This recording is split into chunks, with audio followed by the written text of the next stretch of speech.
This is a yuca. It's called yuca. There's two different types of yuca. There's a yuca dulce that you can eat, and there's this one that grows, and it grows a little larger. You can identify it by a very large plant, and kind of larger like this. But this one specifically is poisonous, so you can't eat it. So what these guys make out of this, it's a process that the Indians started, that the Tainos started. But today they continue doing that. So here, this is how they cut it out. El gaquito ahí, entonces, hagamos esto, la pelamos como quien dice. So then once they peel it off, then they throw it into the water over here and they wash it out a little bit. And then after that, they take it out of the water and they put it into these containers right here and they let it drop off a little bit of the liquid. And then there'll be a guy standing on top of this wall right here. He'll take the yuca and he'll put it into this machine, which is electric. It'll start, and it'll grind down almost like a powder with little chunks in it. But once they fill that up with that, and they let out the liquid a little bit, they take it out and put it into these sacks. And they put it here. They stack them on top of each other. So, since it's a poisonous plant, you'd think that you can't eat it, but this is the process that they use to get the poison out. So after they grind it down, they put it in here and they press it down. And you can see right here, all the liquid that's coming out, it's all poison, basically. And this guy says, and I didn't even know that, this guy says it's kind of like an acid because it eats away even at your shoes. It eats away the plastic on your shoes and everything. So they press it out. They let it in there for half an hour or a little bit more. So after they press it, they take out the sacks and they empty it out into this container. It's called a hiwe.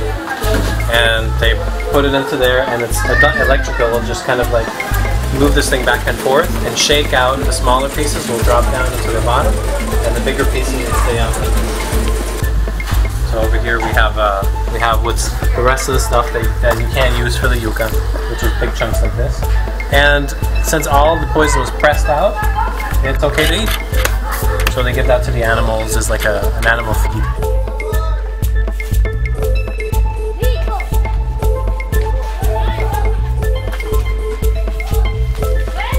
Then they put it into this container over here, and then the women, they take it out and they take these molds and they put the powder into these molds to make cassava. So you come out like this, all different types of forms.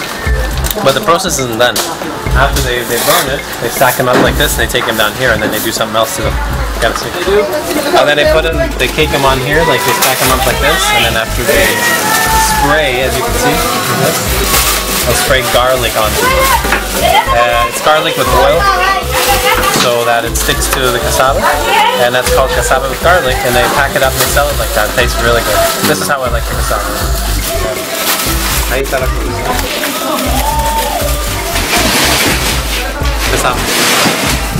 But this is the original size that they used to do it all the time. So anyway, they put it in these long forms, and then after they cut it, then it's machined, and then they pack it up.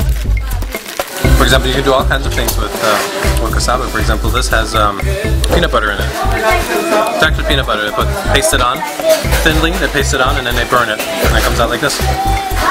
It's very good. Tastes like peanut butter. You put jam on it. It tastes great. You can do some other stuff as well. Take some of those big ones, take them, and you put cheese on them. You put tomatoes on, cut up tomatoes on them. All kind, whatever you want, anchovies and olives. Put it in the oven.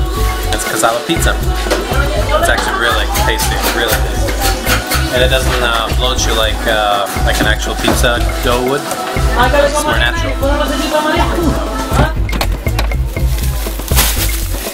Now I'm stocked up. 100 pesos, which is $3.